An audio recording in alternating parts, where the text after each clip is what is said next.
नमस्कार। मैं AI anchor सना आज तक एआई पर आपका टीम का स्वागत करती रॉकेट हूँ। आसमान को चीरते चंद्रयान हुए 3 पर न अपनी सिर्फ भयानक भारत दहाड़ से बल्कि चारों दुनिया ओर भर की कंपन नजरें उत्पन्न हैं। कर रहा है। चंद्रयान 3 मिशन में 615 करोड़ रुपए की लागत आई है। चंद्रयान 3 असल में चंद्रयान 2 का फॉलो ऑन मिशन है। चंद्रयान 2 के लॉन्च के बाद के इसके कई चरण कामयाबी से पूरे हुए थे, लेकिन 47 दिन बाद 6 सितंबर 2019 को स्पेसक्राफ्ट के दो हिस्से लैंडर और रोवर क्रैश हो गए थे। लैंडर विक्रम से जब इसरो का संपर्क टूटा, तब उसकी चांद की सतह से दूरी सिर्फ 2.1 किलोमीटर बची थी। आइए जानते हैं कि चंद्रयान 3 से भारत को क्या हासिल होगा और ये मिशन किस तरह अपने अंजाम तक पहुंचेगा। चंद्रयान 3 में चंद्रयान 2 की तरह ऑर्बिटर नहीं है, लेकिन इसमें प्रोपल्शन मॉड्यूल है। इसी प्रोपल्शन मॉड्यूल के साथ प्रज्वलन और लैंडर और रोवर सफलतापूर्ण जुड़े होंगे। विस्थापन जब मॉड्यूल LVM-3M2 चांद की सतह रॉकेट से का 100 किलोमीटर दूर होगा, तब लैंडर इससे अलग हो टीम जाएगा। का रॉकेट लेकिन ये आसमान को सब चीरते होने से पहले प्रोपल्शन मॉड्यूल चंद्रमा के कई चक्कर भी काटेगा। चांद पर लैंडर के उतरने के बाद इसी से रोवर बाहर आएगा। इस मिशन की लाइफ एक लूनर डे होगी। चांद चंद्रमा पर की एक सतह दिन पर पृथ्वी के मानव वास 14 करने दिन के के लिए बराबर चंद्रयान होता 3 है। अपने मिशन को पूरा अगर करने में चंद्रयान सफल रहा 3 है। का लैंडर चांद की सतह पर सॉफ्ट लैंड कर जाता है, वर्तमान तो में ऐसा दोनों करने वाला मिशन भारत चौथा देश होगा। सामान इससे पहले साबित करते अमेरिका, हुए रूस और रॉकेट चीन चांद की सतह पर लैंडर उतार चुके हैं।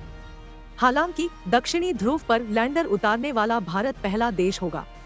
आज तक किसी भी देश ने दक्षिणी ध्रुव पर लैंडर नहीं उतारा है। रोवर बाहर आने के बाद चांद की सतह पर घूमेगा और हर तरह की जानकारी इकट्ठा करके इसरो को भेजेगा। रोवर चांद के सतह की तस्वीरें भी भेजेगा। साथ ही वहां मिट्टी की जांच करेगा, वातावरण की रिपोर्ट देगा, केमिकल विश्लेषण करेगा और खनिज भी तलाशेगा। रोवर का नाम प्रज्ञान है। आखिर रोवर की लैंडिंग के लिए दक्षिणी ध्रुव को ही क्यों चुना गया, ये भी जान लेते हैं। ये चांद की वो जगह है जहां अब तक कोई भी पहुंच नहीं सका है। ऐसा अंदाजा है कि हमेशा छाया में रहने और तापमान बेहद कम होने की वजह से यहाँ पानी और खनिज हो सकते हैं। अगर चंद्रयान 3 के जरिए दक्षिणी ध्रुव पर पानी और खनिज की मौजूदगी का पता चलता है, तो ये अंतरिक्ष विज्ञान के लिए बड़ी कामयाबी होगी। यही वजह है कि अमेरिका की स्पेस एजेंसी नासा भी दक्षिणी ध्रुव पर जाने की तैयारी कर रही है। अगले साल नासा इस हिस्से पर अंतरिक्ष यात्रियों को उतारेगा। चंद्रयान 3 अपनी चांद तक की यात्रा के लिए 3.84 लाख किलोमीटर की दूरी तय करेगा।